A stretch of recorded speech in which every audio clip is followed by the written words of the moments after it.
Hello my dear student, welcome to my YouTube channel Shiksha with Asha. जैसे आप सभी जानते हैं कि मैं आपको ज्योग्राफी कवर करवा रही हूँ 6 से लेकर 12 तक, जिसमें मैं ज्योग्राफी आपको 6 क्लास की 7 क्लास की ज्योग्राफी कंप्लीट करवा चुकी हूँ। आज हम 8 क्लास की ज्योग्राफी भी कंप्लीट करेंगे, जिसमें हमारा लास्ट 6 चैप्टर के सेकेंड पार्ट कवर करवाने जा रही हूँ, जिसमें हमारा सेकेंड पार्ट का है शब्दावली रह गया था। तो आइए कवर करते हैं, पढ़ना स्टार्ट करते हैं। जीवन प्रत्याशा से मतलब क्या है? ये उन वर्षों की संख्या है जिसमें औसत व्यक्ति के जीवित रहने की आशा की जा सकती है कि ये पर्सन कब तक जीवित रहता है।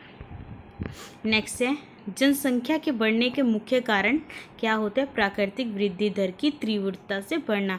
जो प्राकृतिक है उसकी तीव्रता से बढ़ना जनसंख्या बढ़ने का सबसे मुख्य कारण माना गया है। प्रवास एक अन्य कारण है और प्रवास भी इसका एक मुख्य कारण माना गया है। तो आपसे क्वेश्चन में ये भी पूछ सकते हैं कि क्या क्या रीज़न है, क्या क्या कारण है, तो आप इसके बारे में ज़रूर बताएंगे। ठीक है, कि प्रवास, प्राकृतिक वृद्धि ये जनसंख्या बढ़ने का सबसे मुख्य कारण है।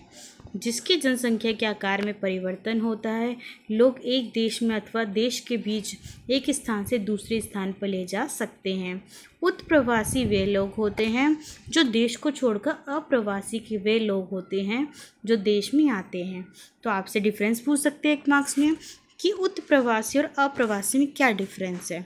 तो उत्प्रवासी वे लोग होते हैं जो देश को छोड़ते हैं, अपने देश को छोड़ के किसी और देश में जाते हैं, कंट्री में। अप्रवासी का मतलब होता है वे लोग जो अपने देश में आते हैं। ठीक है। संयुक्त राज्य अमेरिका और ऑस्ट्रेलिया जैसे देशों में भीतरी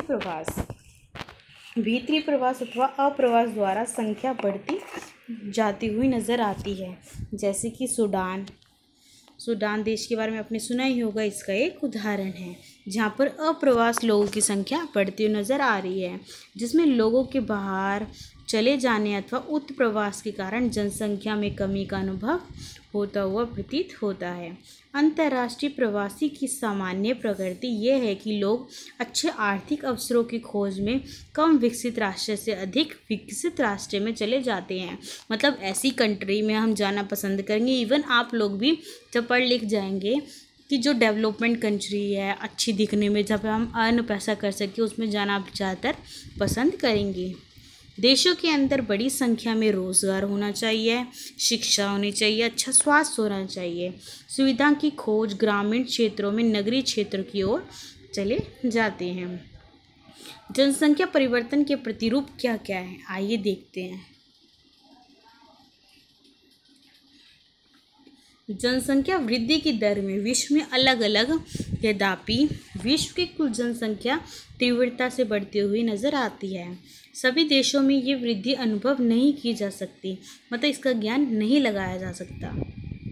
कुछ देशों में जैसे केन्या में जनसंख्या वृद्धि दर ऊंची है, मतलब अत्यधिक जनसंख्या देखने को मिलती है। उन देशों में जन्म दर, मृत्यु दर दोनों ही उच्च होते हैं कि मरना वहाँ पर और पैदा होना दोनों इक्वल माना जाता है। हाल ही में स्वास्थ्य सेवा में सुधार के साथ मृत्यु दर में भी कमी आई है, परंतु जन्म दर अभी भी अधिक है, जिसमें वृद्धि दर बढ़ती हुई प्रतीत होती है। अन्य देशों में जैसे यूनाइटेड किंगडम में निम्न जन्म दर और मृत्यु दर के कारण जनसंख्या वृद्धि की दर मंद है, मतलब कमी है। वहाँ पे ना तो जन्म दर ज़्यादा होता है, ना ही मृत्यु दर। तो ये इसका सबसे मुख्य कारण है। ठीक है प्यारे बच्चों, तो आइए इस अप्रवास का मतलब हम जान लेते हैं। अगेन, अप्रवास का मतलब होता है जब व्यक्ति नए देश में जाता है। जैसे कोई हमारे, जैसे मैं हूँ तो मैं दूसरी कंट्री में जा रही हूँ, तो अप्रवास कहलाता है। उत्प्रवास का मतलब होता है जब व्यक्ति एक देश को छोड़कर अपनी कंट्री में आता है। ठीक है, अब पढ़ेंगे हम जनसंख्या संगठन क्या है। किसी देश की जनसंख्या कितनी भी अधिक हो, उसका उस देश के आर्थिक विकास के स्तर से कुछ अंतर नहीं पड़ता, मतलब उसके पैसों में कोई, आर्थिक स्थिति में कोई बदलाव नहीं आता। बांग्लादेश और जापान अति घनित बड़े देश हैं, लेकिन जापान बांग्लादेश से आर्थिक रूप से अधिक विकसित है। आर्थिक मतलब पैसे के रूप में बहुत अधिक बड़ा हुआ है।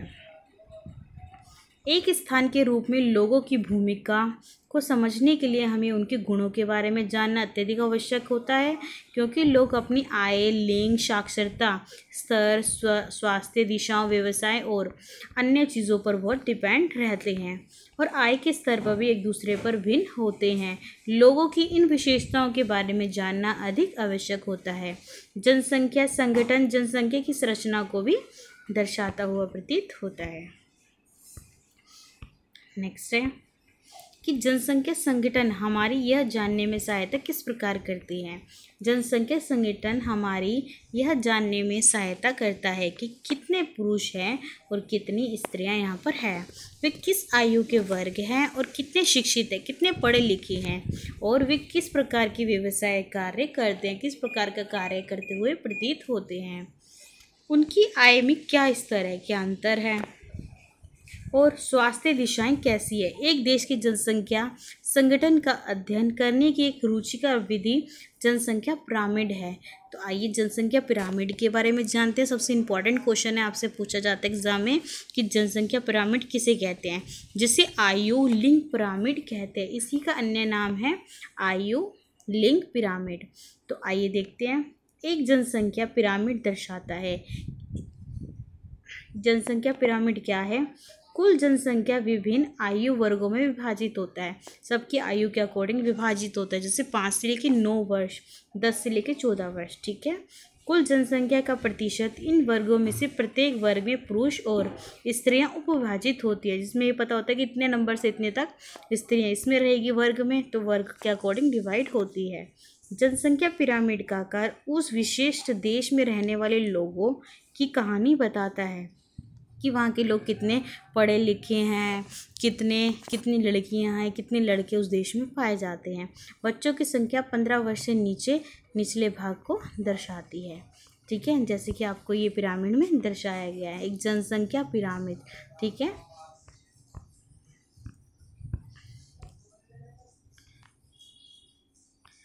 में दिखाई गए जन के स्तर को दर्शाती है। ऊपर का आकार वृद्ध लोग जो 65 से अधिक के लोग होते हैं उनको दर्शाता है और मृतकों की संख्या को दर्शाता है। पिरामिड जनसंख्या पिरामिड एक देश में आश्रित लोगों की संख्या को भी बताता है। युवा आश्रित लोग 15 वर्ष से कम की आयु को माना जाता है और वृद्ध आश्रित लोग 65 से अधिक की आयु के लोगों को माना जाता है। आश्रित आयु जनसंख्या के अंतर्गत आते हैं। कार्यरत आयु के वर्ग 15 से 65 के लोगों को आर्थिक रूप से सक्रिय वर्ग में रखा गया है। एक देश की जनसंख्या पिरामिड जिसमें जन्म दर और मृत्यु दर दोनों ही उच्च है आधार पर जोड़ा गया और ऊपर तीव्रता से संकरण हो जाता है। इसलिए ऐसे है कि बहुत से बच्चे जन्म लेते हैं लेकिन उनमें से अधिकतर की मृत्यु शैशव काल में ही हो जाती है, कुछ ही खड़े पाते हैं और इसलिए इसका वृद्धि लोग बहुत कम होता है। इस स्थिति को केनिया के पिरामिड द्वारा दर्शाया जाता है।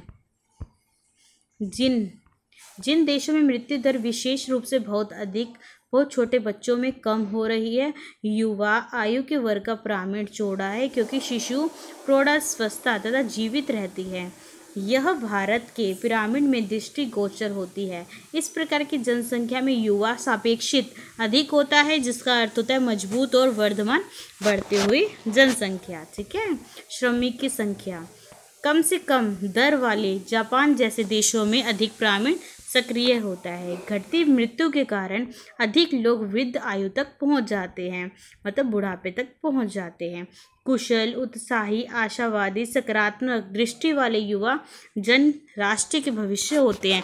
काफ़ी लंबे समय तक वो जीवित रह सकते हैं। हम भारतवासी भाग्यशाली हैं कि हमारे पास ऐसे संसाधन हैं, उन्हें हम उपयोग करके उत्पादक बनाने के लिए, कुशल बनाने के लिए, अवसर प्रदान करने के लिए अवश्य ही शिक्षित किया जाता है। ठीक है प्यारे बच्चों, तो अब हम पढ़ेंगे एनसीईआरटी के क्वेश्चन के बारे में। ठीक है, मैं आपको क्वेश्चन चैप्टर पढ़ाया है, उस पर आप क्वेश्चन डिस्कस करेंगे।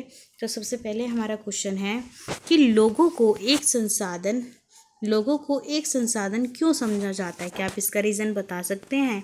यस, लोगों को एक संसाधन इसलिए समझा जाता है क्योंकि जो मानव होते हैं उनको अपनी आवश्यकता की पूर्ति करने के लिए और योग्यता द्वारा प्राकृतिक में उपलब्ध वस्तुओं को संसाधन में परिवर्तित करना आवश्यक होता है, इसलिए लोगों को एक संसाधन माना जाता है। नेक्स्ट क्वेश्चन है, विश्व में जनसंख्या के असमान वितरण के क्या कारण हैं? जलवायु। विश्व में जनसंख्या के असमान वितरण के मुख्य कारण निम्नलिखित हैं, तो आइए पढ़ते हैं। जलवायु, वायु, मृदा, जल व खनिज शामिल हैं। इसमें अनेक प्रकार के खनिज भी शामिल हैं जो जनसंख्या के वितरण को प्रभावित करते हैं। आर्थिक कारक, औद्योगिक क्षेत्र रोजगार के अवसर प्रदान करते हैं जिसमें बड़ी संख्या में लोग इन क्षेत्रों में आकर बसते हैं। सांस्कृतिक कारक, धर्म, सांस्कृतिक महत्व वाले स्थान वाले लोगों को आकर्षित करते हैं और साथ में स्वास्थ्य सुविधाओं के क्षेत्र में भी लोगों को आकर्षित करते हुए प्रतीत होते हैं। नेक्स्ट क्वेश्चन है हमारा कि विश्व की जनसंख्या अत्यंत तीव्रता से बढ़ रही है, तो उसका रीज़न क्या है? मृत्यु दर में कमी, प्रवास, प्राकृतिक वृद्धि दर और खाद्य आपूर्ति में सुधार, स्वास्थ्य सेवा में विस्तार का होना बहुत महत्वपूर्ण माना गया है, जिसके कारण विश्व की जनसंख्या अत्यधिक बढ़ती जा रही है क्योंकि ना तो वहाँ पे मृत्यु दर और ना ही जन्म दर, मतलब जन्म दर तो बहुत अधिक बढ़ रहा है पर मृत्यु दर वहाँ पे नहीं बढ़ता। वहाँ की जनसंख्या अत्यधिक तीव्रता से बढ़ती हुई प्रतीत होती है। नेक्स्ट क्वेश्चन है, जनसंख्या परिवर्तन को प्रभावित करने वाले दो कारक कौन से हैं? तो दो कारण हैं, जन्म दर और मृत्यु दर। जन्म दर जिसे प्रति 1000 व्यक्ति पर एक वर्ष में जीवित जन्म लेने वाले बच्चों की संख्या के रूप में मापा जाता है, उसे जन्म दर कहते हैं। ठीक है, बर्थ रेट जिसे कहते हैं। मृत्यु दर, डेथ रेट क्या होता है? जिसे प्रति वर्ष 1000 पर एक वर्ष में मरने वाले व्यक्तियों की संख्या के रूप में मापा जाता है। ठीक है प्यारे बच्चों, तो नेक्स्ट क्वेश्चन है अब हमारा, जनसंख्या संगठन से आप क्या समझते हैं? जनसंख्या संगठन में किसी देश की जनसंख्या विन्यास अथवा संरचना जिसमें हम अपनी आसानी से उस देश की जनसंख्या को विभिन्न घटकों पर उसके बारे में जान सकते हैं, जैसे आयु के आधार पर उसका वर्गीकरण करना, लिंग के आधार पर, अनुपात के आधार पर, जनसंख्या आदि। ठीक है, जनसंख्या संगठन जानने की विधि जनसंख्या पिरामिड कहलाती है। नेक्स्ट क्वेश्चन है, जनसंख्या पिरामिड किसे कहते हैं? अभी मैंने आपको क्वेश्चन में पढ़ा है, तो उस देश की जनसंख्या को समझने में क्या हेल्प करता है जनसंख्या पिरामिड? यह जनसंख्या के सांख्यिकी प्रतिरूप को प्रदर्शित करती है, करने की एक विधि होती है। यह जनसंख्या संगठन का अध्ययन करने में बहुत आवश्यक होती है। तो आई होप कि आपको मेरे क्वेश्चन समझ आ रहे होंगे। तो अब हम पढ़ेंगे सही चिन्ह लगाएं। पहला क्वेश्चन है, जनसंख्या वितरण शब्द से क्या प्राय है? मतलब जनसंख्या वितरण क्या होता है? किसी विशेष क्षेत्र में समय के साथ जनसंख्या में किस प्रकार का परिवर्तन होता है, क्या वह जनसंख्या वितरण कहलाता है? या किसी विशेष क्षेत्र में जन्म लेने वाले लोगों की संख्या के संदर्भ में मृत्यु प्राप्त करने वाले संख्या लोगों की संख्या, या किसी दिए हुए क्षेत्र में लोग किस रूप में परिवर्तित होते हैं? तो हमारा आंसर है किसी दिए हुए क्षेत्र में लोग किस रूप में परिवर्तित होते हैं, वहाँ पर रहते हैं, उसे जनसंख्या वितरण कहते हैं। तो नेक्स्ट क्वेश्चन ऐसे ही हमारा कि वे 3 मुख्य कारक कौन से हैं जिनसे जनसंख्या में परिवर्तन हुआ नजर आता है? जन्म, मृत्यु दर और विवाह, जन्म, मृत्यु, प्रवास, या जन्म, मृत्यु और जीवन प्रत्याशा। तो आप बता सकते हैं, इसका आंसर है जन्म, मृत्यु और प्रवास, जिससे पता चलता है कि वे 3 कारक हैं जिससे जनसंख्या में परिवर्तन हुआ दिखाई देता है।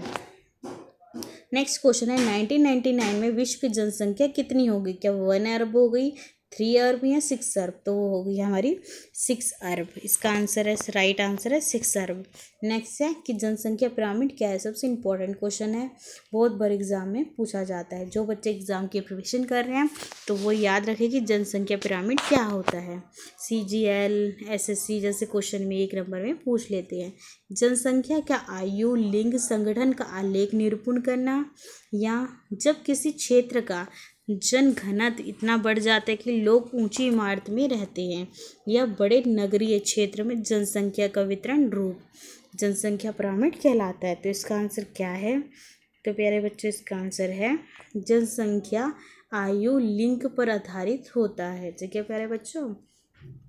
नेक्स्ट है अब हमारा खाली स्थान भरे। तो ये सब वर्ड इसमें भरने हैं। तो पढ़ते हैं। जब लोग किसी क्षेत्र की ओर आकर्षित होते हैं तब यह घना, क्या आएगा यहाँ पर? फर्स्ट, घना बसा हुआ बन जाता है। ठीक है। और इसे प्रभावित करने वाले कारकों के अंतर्गत अनुकूल जलवायु होती है। कौन सी जलवायु होती है? अनुकूल जलवायु होती है। और सारे में प्राकृतिक संसाधनों की आपूर्ति और डैश जमीन आते हैं। तो जमीन पर क्या आते हैं? उर्वरक आते हैं। क्या आते हैं बच्चों? उर्वरक। ठीक है, ये रहा उर्वरक। तो पहले में आएगा घना, दूसरे में आएगा अनुकूल, तीसरे में आएगा प्राकृतिक और फोर्थ में आएगा उर्वरक। मैंने आपको एनसीईआरटी के क्वेश्चन भी कवर करवा दिए। जिन बच्चों ने मेरे ये आंसर में यदि कोई प्रॉब्लम हो तो प्लीज़ आप कमेंट बॉक्स में मुझे बता सकते हैं। और 8 तक की, आज मैं आपको 6 से लेके 8 तक की ज्योग्राफी कंप्लीट करवा चुकी हूँ। तो कल मैं आपको करवाऊँगी 9 चैप्टर की ज्योग्राफी स्टार्ट करने जा रहे हैं। जिन बच्चों ने मेरी ज्योग्राफी की पहले की वीडियो नहीं देखी है तो वो प्लेलिस्ट में मेरे जाके शिक्षा विद आशा में देख सकते हैं। साथ में मेरे स्टडी चैनल को आप सब्सक्राइब करें, लाइक करें। यदि किसी को ये मेरी वीडियो पसंद ना आए वो डिसलाइक भी कर सकते हैं, बट कमेंट में ज़रूर बताएं कि आपने डिसलाइक क्यों किया है। Thank you watching my YouTube channel Shiksha with Asha. Thank you so much.